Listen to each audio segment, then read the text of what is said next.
के बाद आप सबका डिस्कवरी ऑफ स्पिरिचुअल इंडिया के इस कार्यक्रम में स्वागत है। दीदी माँ हमारे साथ लगातार हमारे साथ जुड़ी है और दीदी माँ से हम बहुत कुछ जानकारी प्राप्त कर रहे हैं। दीदी माँ, एक प्रश्न मन में ये आ रहा है कि जैसे सनातन धर्म की हम बात कर रहे थे, सनातन धर्म के जो पिलर्स हैं उसमें गौ माता है, गीता है, गौरी है, गंगा है, गायत्री है, महापुरुष है और हमारे वेद और उपनिषद है। ये तो स्ट्रांग पिलर्स है जिन पिलर्स पर हमारा सनातन धर्म खड़ा है। वो कोई हिंदू वर्ड तो नहीं है, लेकिन वो सभी के लिए है, पूरे विश्व के लिए एक ही एक व्यवस्था थी। आज के डेट में अब आप देखिए सभी में कहीं ना कहीं डिस्टॉर्शन आ चुका है। अब गंगा और यमुना की बात कर लेंगे तो कितनी प्रदूषित दोनों नदियाँ हो चुकी है। जो हमारी धर्म नगरियाँ है, जैसे ब्रज है, हरिद्वार है, ऋषिकेश है, वाराणसी है, वहाँ वो भी कमर्शलाइज चीज़ बन गई है। और महापुरुषों की तो हमने बात की है कि कोई भी महापुरुष बनता है, कपड़े पहनता है, फिर लोगों को भ्रम में डालता है और उससे भी हमारी छवि खराब हो रही है। उसका भी नियंत्रण होना चाहिए। तो आपके विचार जानना चाहता हूँ कि ये जो डिस्टॉर्शन हुआ है, जो ये बदलाव आया है, ये क्यों बदलाव आया है और हमें क्या स्टेप्स लेने चाहिए इनको रोकने के लिए? ऐसा है नैना जी, ये बहुत सारे कारण तो व्यवस्थाओं के दोष हैं और दूसरी बात है मानसिकता। पहले तो व्यवस्था ही हमारी इस तरह की बनी कि पूरे नदियों के अंदर हम लोगों ने मलमूत्र के नाले डाले, जबकि उसकी शुरू से ही एक ऐसी व्यवस्था होनी चाहिए थी। उसके पीछे कारण है देश के अंदर इच्छा शक्ति का ना होना। वो चाहे राजनीतिक लोग हों, चाहे सामाजिक लोग हों, योजनाएं बनती हैं, बस्ते में डाल दी जाती हैं, कोई भी उसको इम्प्लीमेंट करने के लिए उसके पास जो है एक आग्रह नहीं रहता। फिर भ्रष्टाचरण की वजह से भी वो सारे धन का दुरुपयोग होता चला गया। कितनी बार शुद्धिकरण की बातें होती हैं, उसके लिए धन निश्चित किया जाता है, वो धन लोग डकार जाते हैं और उसकी चर्चा भी कहीं नहीं होती।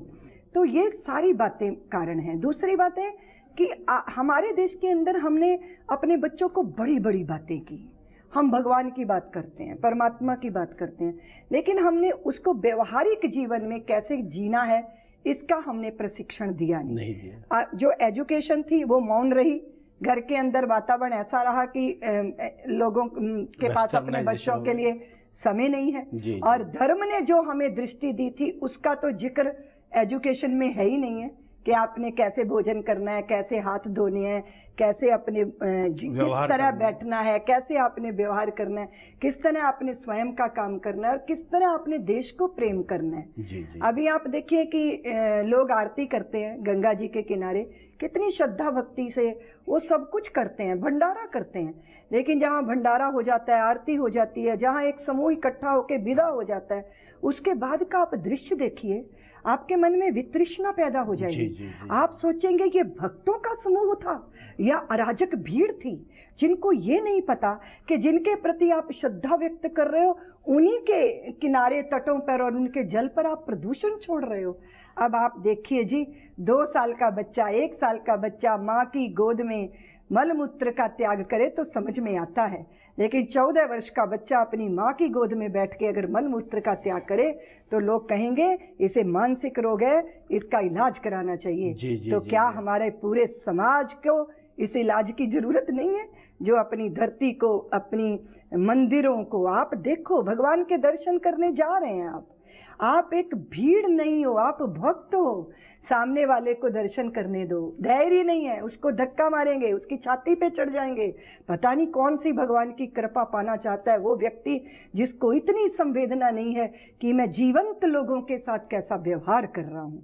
इसलिए मुझे लगता है कि हम लोगों के जीवन के ये दोहरेपन शायद हमको कष्ट दे रहे हैं। उसने हमारी नदियों को, आप सनातन संस्कृति बड़े भारी मंदिरों की संस्कृति है ही नहीं जी। ये प्रकृति की आराधना की संस्कृति है। क्षिति जल पावक गगन समीरा, अरण्यों की संस्कृति है। जंगल में बैठकर ऋषियों ने भेदन नहीं किया, शोधन किया, जुड़े ब्रह्मांड के साथ, वैज्ञानिक थे वो, काटा नहीं उन्होंने, जोड़ा उन्होंने, अंतर में उतरे और ग्रह नक्षत्रों की चाल को समझ गए। ज्योतिष जैसा विज्ञान दे दिया। वो जानते थे कि आने वाली मनुष्यता इतनी स्वार्थी होगी कि वो अपने स्वार्थों की पूर्ति के लिए प्रकृति को भी दूषित करेगी। वही भावना रही होगी जब उन्होंने औषधियों के लिए ओम द्यौ शांति, अंतरिक्षगम शांति, पृथ्वी शांति, रापः शांति, औषधयः शांति, वनस्पतयः, यानी जैसे उनको पता था कि किसी दिन अंतरिक्ष भी प्रदूषित होगा, वनस्पतियां भी नहीं मिलेंगी, औषधियां भी जहरीली हो जाएंगी, और उन्होंने सबकी शांति मांगी। आज हम उत्तरदायित्व छोड़ दीजिए, अधिकारों की लालसा ने माँ का दूध नहीं, माँ की छाती का खून पीने के लिए भी हम आतुर हैं। ये वो कारण है जिसकी वजह से हमारी प्रकृति और कुदरत का ये हाल हुआ। नहीं तो हम वो लोग हैं। भगवती तुलसी माँ को कहते थे, माँ पुत्र को ज्वर चढ़ा है, तेरे 2 पत्र ले ले। सांझ हो गई माँ, तुझे छुएंगे नहीं, नीचे गिरे पत्र ही ले लेंगे। हमारी ये मान्यता है कि शाम को वृक्ष सो जाते हैं और उन्हें हमें तंग नहीं करना। हम जब छोटे थे ना रैना जी, तो फूंक मार के जब दिया बुझाते थे तो माँ डांटती थी कि ऐसा नहीं करते जी। क्योंकि ऐसे दिए का अपमान होगा। तो वो साड़ी का पल्लू लेके ऐसे कहती थी दिए से कि अब तुम जाओ, तुम्हारी माँ घर में तुम्हारा इंतजार कर रही होगी। और हमारा छोटे छोटे बाल मन सोचता था कि दिए की भी माँ होगी, इसका इंतजार कर रही होगी। ये वो संवेदना थी जो हमें माँ पिता अपने आचरण और व्यवहार से देते थे। सोचिए आप, ये देश बिल्ली मर जाती है अपने हाथ से तो कहता है कि सोने की बिल्ली दान करो तभी मुक्ति मिलेगी, और वो देश बेटी को जब कोख में मारता है उसके हृदय के अंदर ये बोध ही नहीं आता कि मैं कर क्या रहा हूं। सर्पनी की भूमिका मानवी निभा रही है, सोच नहीं सकता कोई। देश के अंदर इस तरह का वातावरण है। और वैसे आप उस चरित्र की दृष्टि से देखो तो ना 5 साल की बच्ची सुरक्षित है, ना 75 साल की वृद्धा सुरक्षित है। तो प्रदूषित तो है हमारी मानसिकता। उस प्रदूषित मानसिकता ने हमारी कुदरत को, नदियों को, सब को प्रदूषित किया है। मुझे लगता है कि नैराश्य की मैं बात नहीं कर रही हूँ, लेकिन क्या है कि जिस जड़ को हमें सींचना है वो है कि हमारी मानसिकता बदले, हम दोहरेपन से बाहर आएं और ये पाखंडी होना छोड़ें। अंदर और बाहर एक होना जरूरी है। कंजकें ढूंढते हैं नवरात्रों पे और अपनी कंजक को मारते हैं, ये शोभा देता नहीं। सारा विश्व मेरी माँ है और अपनी माँ भारती को जो है वो उसके प्रति अपने उत्तरदायित्व निभाते नहीं। तो वो आएगा, वो होना है, वो तो होगा ही। और अभी आप देखो कि जब पिछले बार देश के प्रधानमंत्री अमेरिका में थे, संयोग में मैं भी वहाँ थी। नवरात्रों में वो तो जल ही पीते हैं, पूरी दुनिया ने देखा। अच्छा, नवरात्रों में 9 दिन जल पे कोई देश का मुखिया, क्या कितनी बड़ी प्रेरणा थी पूरे विश्व को देने के लिए। जी। इसलिए सनातन के संवाहक बड़ी बड़ी अट्टालिकाएं खड़ी करके आप दुनिया को रिझा नहीं पाओगे, क्योंकि दुनिया के पास जो इंफ्रास्ट्रक्चर है आप 100 साल तक पैदा नहीं कर सकते। जब दुनिया भव्यता से थकती है तब भारत की ओर देखती है। जी। और वो भारत की दिव्यता को तलाशती है। इसलिए उस दिव्यता को बनाए रखने के लिए हम सबके साधक जैसे जीवन होने चाहिए। क्योंकि हमारी जिम्मेदारी है, भारत को विश्व आत्मा ने जिम्मेदारी दी है, क्योंकि भारत ही वो पहली धरती है जहां पर वो परम ज्ञान उतरा। इसलिए जिनके पास वो ज्ञान है उसके पास कितनी बड़ी, जिसके पास खजाना है उसके पास सोने का अधिकार नहीं है, उसे जागना है, उस खजाने की भी रक्षा करनी है और उस खजाने की दौलत सारी दुनिया को बांटनी है। जी, दीदी माँ ने बहुत ही अच्छे सरल लफ्ज़ों में इसकी व्याख्या की है और हमें बहुत अच्छा लगा और आप लोगों को भी अच्छा लगा होगा। दीदी माँ, एक और प्रश्न ये आ रहा है, जैसे आपने कहा कि बाहर के जो लोग हैं उनको तो मटेरियल चीज़ें उनके पास तो सब है और वो यहाँ शांति के लिए भारत आते थे और अभी भी आ रहे हैं, दिव्यता को ढूंढने के लिए आते हैं। वो शांति है, दिव्यता है, वो तो हमें भारत के बिल्डिंगों में से तो मिल नहीं सकती है, भारत के कमर्शलाइजेशन से तो मिल नहीं सकती है। वो श्री चरणों में संत महात्माओं के, महापुरुषों के पास जाके आश्रमों में बैठने से ही मिलेगी, उनका ज्ञान प्राप्त करने से ही मिलेगी। वैसे हमारी वैसे नगर बनाए गए थे, हरिद्वार, ऋषिकेश, वाराणसी, मथुरा, वृंदावन, अयोध्या, ये ऐसे धाम थे जहाँ पर हर व्यक्ति जाता था और अपनी शांति को प्राप्त करता था। अभी हम यहाँ पर आज ब्रज में बैठे हैं तो ब्रज की बात कर ले। ब्रज का पूरा स्वरूप ही बदल गया है। जो भगवान श्री कृष्ण के टाइम का ब्रज था उसके बाद का रहा होगा, या आपने भी काफ़ी समय से ब्रज को देखा होगा। देखिए इसमें कितना बदलाव आ गया है। नए नए बड़े बड़े, कोई 500 करोड़ का मंदिर बना रहा है तो वो दूसरा कह रहा है कि नहीं मैं 1000 करोड़ का मंदिर बनाऊंगा। जब पहली हमारे यहाँ बिहारी जी का मंदिर है, बिहारी जी के मंदिर को हमें डेवलप करना चाहिए, न कि 500-1000 करोड़ के नए नए मंदिर लाने चाहिए और फिर बड़े बड़े बिल्डिंगें और फिर उसके बाद में कमर्शलाइजेशन, दुकानें, फैक्ट्रियाँ डाल दी है। तो इसका स्वरूप ही पूरा बदल गया है दीदी माँ। तो क्या ये गवर्नमेंट का फ़र्ज़ नहीं था, अगर वो मुगलों के बनाए हुए मॉन्यूमेंट्स को सेफ रख रहे हैं, तो भगवान श्री कृष्ण की ये धरती है, भगवान ने खुद स्वयं इस धरती पर जन्म लिया है, तो उनकी ये ड्यूटी थी कि इसको सेफ गार्ड करना। उन्होंने ऐसा क्यों नहीं किया गवर्नमेंट ने, महापुरुषों ने? देखिए जो योजनाएं बनती हैं वो एयर कंडीशन ऑफिसेज में बैठकर वो लोग बनाते हैं जो इंडिया को दिल में जीते हैं, भारत को नहीं। इसलिए भारत के उन दिव्य स्थानों को जहाँ की दिव्यता बनी रहनी चाहिए, उसका कैसे विकास हो, इसके साथ भागीदारी संतों की होनी चाहिए। जब योजनाएं बने तो संतों के साथ बैठकर वो योजना बननी चाहिए। जैसे कि अभी यहाँ पर बहुत सारे डेवलपमेंट हुए हैं। परिक्रमा मार्ग आप उसको पक्का बना रहे हो, जबकि वहाँ पे एक जो है कोमल कोमल रेती, जो भारत ब्रज की जो रेणु है, जिसको धारण करके हमें लगता है कि नहीं ब्रह्म सो काम कछु हमको, वैकुंठ की राह न जाननी है, ब्रज की रज में रज है के मिलूं, यही प्रीत की रीत निभानी है, मधुबन में तुम गाय चराया करो, यमुना रत तट रेणु सुहावनी है, नंद नंदन की देहरी पे मुझे यह कर्म की रेख मिटानी है। कितना सुंदर भाव है। अगर उन भावों के साथ ये योजनाएं बनती तो ब्रज ब्रज के रूप में स्थापित होता। लेकिन बहुत बड़े प्रयत्न हो रहे हैं, संत सक्रिय भूमिका में आए हैं और निश्चित रूप से इस पर रोक लगेगी। बहुत सारे लोग हैं, पैसे वाले लोग हैं, जिन्होंने अपनी धन को कहीं ना कहीं इन्वेस्टमेंट करनी थी, तो उन्होंने यहाँ बड़े बड़े मल्टी स्टोरीज बिल्डिंगें बनाई। शायद ही कभी आके उसमें रहते हों, वो भां भां करती बिल्डिंगें हैं। लेकिन जो ब्रज में रमन करने वाला चित्त है, मन है, वो उसको कोई छीन नहीं सकेगा रैना जी। वो रेला का रेला बिहारी जी की एक झलक पाके धन्य हो जाता है। वो आसपास कुछ नहीं देखता, क्योंकि उसको ब्रज की उस दिव्यता का दर्शन होता है। लेकिन सरकारों का, प्रशासन का ये बहुत बड़ी जिम्मेदारी है कि हमारे स्थानों की वो दिव्यता और वो असली स्वरूप जो है अरण्य का। और आप देखो वृंदावन ये वन है, मधुवन ये वन तो है, वन ही भांडीर वन ये वन है। तो इसके वन सुरक्षित रहें, चरागाह सुरक्षित रहे, पुराने कुंड जो है सुरक्षित रहें, यमुना मैया जो है वो निर्मलता अविरलता से बहे। तो उसके लिए हम सब लोग कृत संकल्प हैं जी। तो अब बहुत ही सुंदर आपने कहा है दीदी माँ। यमुना का भी आंदोलन भी चल रहा है, यमुना पर आपने भी काफ़ी काम किया है, पहले भी आपने आवाज़ उठाई है हर बार आपने यमुना के लिए।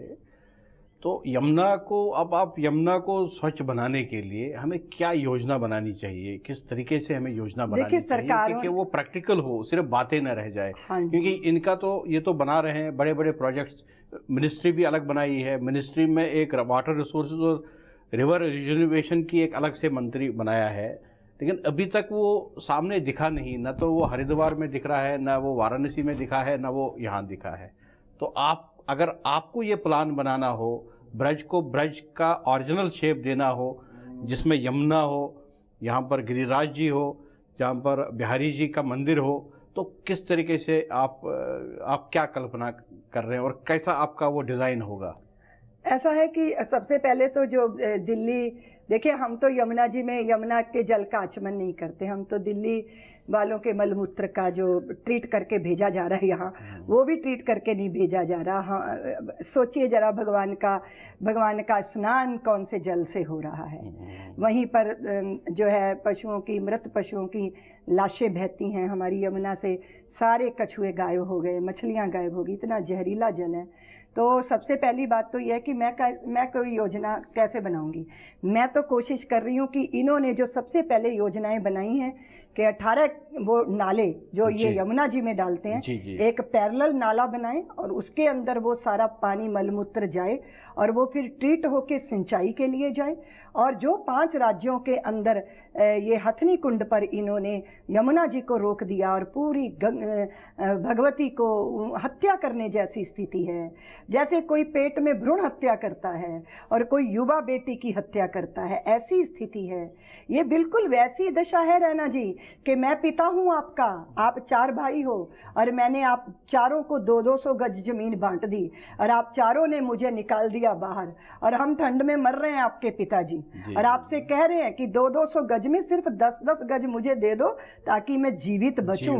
तो ये 5 राज्य जो यमुना जी के जल का उपयोग कर रहे हैं, यमुना जी उनसे अपना हिस्सा मांग रही हैं और हम इसके लिए सरकारों को विवश कर रहे हैं और ये होगा, ये होना ही है। दूसरी बात ये है कि यमुना जी के जो कछार हैं, इन पर कभी भी कोई कंक्रीट की बिछाई नहीं होनी चाहिए, क्योंकि प्रत्येक नदी में ये सामर्थ्य है कि वो अपने प्रदूषण को स्वयं ठीक करती है। क्योंकि जो नीचे की तलहटी होती है उसके अंदर ऐसे बैक्टीरिया होते हैं जो जल का शुद्धिकरण करते हैं। और हिंदुस्तान तो धन्य है, यहाँ की कुदरत धन्य है। हर बारिश में यमुना जी और गंगा जी में प्रवाह आता है और सारी मानवीय गंदगी को समेट के आगे ले जाता है। अगर हम गंदगी ना डालें और कंक्रीट के जंगल आसपास ना खड़े करें, सघन वृक्षारोपण हो, और फिर जो है ये दृश्य हम देख सकेंगे जो 5000 साल पहले इस क्षेत्र में था। दीदी माँ, प्राचीन काल से हमारे मंदिर बनाए गए और मंदिरों में मूर्तियाँ रखी गई, तो क्या इसके पीछे में क्या उद्देश्य रहा होगा? मूर्तियों की पूजा करने का क्या उद्देश्य रहा होगा? और जो पर्टिकुलर मूर्तियाँ जो हमने बिठाई, जैसे भगवान गणपति की बिठाई, बजरंगबली की बिठाई, भगवान शिव की बिठाई, भगवान राम की बिठाई, तो सबका एक न एक स्वरूप है, हर मूर्ति का एक स्वरूप है, एक स्ट्रक्चर है, और साथ साथ में एक वाहन भी है। कोई चूहे के साथ बैठा है, कोई शेर पर बैठा है, कोई किसी के गले में सर्प की माला है। तो ये आम चीज़ें आम आदमी को आज के डेट में कोई नहीं बता रहा है, न मंदिर के पुजारी बता पा रहे हैं, न संत महात्मा बता पा रहे हैं। और जो प्रश्न यंग बच्चों के रहते हैं, मन में जिज्ञासा रहती है, उनको अपने पेरेंट्स भी उनको सेटिस्फाई नहीं कर पा रहे हैं। तो मैं यही आपसे प्रार्थना करता हूं कि इस पर थोड़ा बहुत आप रोशनी डालिए ताकि हमारे दर्शकों को इसके बारे में पता चले। रैना जी, आपने बहुत अच्छा प्रश्न किया। हमारे यहाँ मूर्ति का जो प्रारंभ है वो भगवान की धारणा है, निराकार परमात्मा सत्ता का हम एहसास कर सके, इसलिए हमने मूर्ति में भगवान की धारणा को किया है। लेकिन जितना भी हमारे यहाँ पूजा पद्धति है उसके पीछे जो विग्रह हैं, उस विग्रह का एक कुछ ना कुछ सिंबल बच्चों की दृष्टि से ऐसा होता है कि वो जाने कि इस क्या है। जैसे इन्होंने, आपने अभी कहा कि भाई गणपति मूसक पे क्यों है। आप देखो कि मूसक जो है वो उद्योग के प्रतीक हैं, हर पल कुछ ना कुछ करते रहना। और गणपति तो बुद्धि के देवता हैं, जैसे चंद्रमा भगवान का मन है, ऐसे गणपति जो हैं वो बुद्धि हैं, विवेक युक्त बुद्धि। आपको बुद्धि कैसे मिलती है? जब बड़े बड़े कानों से आप बड़ा बड़ा ज्ञान, यानी आप जितना श्रवण करोगे, अगर आप बिजनेसमैन हो तो बड़े बिजनेसमैन को सुनिए, आध्यात्मिक व्यक्ति हो तो आध्यात्मिक गुरु को सुनिए। जितना आप सुनेंगे उतना आपका ज्ञान बढ़ेगा और जितना ज्ञान बढ़ेगा उतनी आपकी बुद्धि विवेकवती होगी। जी। तो उसको पचाना, गणपति का इतना बड़ा पेट है, यानी उस ज्ञान को पचा लेना। मूसक के ऊपर अर्थ है कि वो उद्योग निरत, हर पल कर्मशील रहना। या तो फिर मन का प्रतीक भी है ये कि वो हमेशा हर पल मन चपल रहता है, चंचल रहता है, और मन पे जिसने अंकुश कर लिया। इसलिए शक्ति क्या है? शक्ति सबके पास है। कैसे आएगी? शेर जैसी सामर्थ्य रखने वाले मन को के ऊपर भी जो सवारी करना जानता है वो शक्तिशाली होता है। तो इसीलिए ये जितनी भी प्रतिमाएं हैं हमारे, कर्म कांड हैं, इसके पीछे कोई ना कोई गहरा आध्यात्मिक और वैज्ञानिक कारण रहता है। उसको जब हम समझते हैं तो बहुत आनंद आता है और बहुत प्रेरणा मिलती तो है। हमारे वात्सल्य ग्राम से कोई ऐसी कोई बुक बनाई गई है क्या जिसमें ये सब कुछ है? जी, हमारे परम शक्ति पीठ के आप ट्रस्टी जी। हैं श्री ब्रह्मरतन जी। हाँ जी, हाँ जी। इन्होंने ऑरलैंडो में हिंदू यूनिवर्सिटी को स्थापित किया है और अच्छा जी। उसी के माध्यम से ये जो है चल रहा है। दीदी माँ के साथ ये चर्चा हम यहीं पर समाप्त करते हैं। और दीदी माँ, मैं आपका बहुत बहुत आभारी हूँ। मैं आपको धन्यवाद देना चाहता हूँ, आपने इतने बहुमूल्य समय में एक समय निकाल के हमारे इस चैनल के प्रोग्राम में आए। मेरी तरफ से आपको बहुत बहुत धन्यवाद है।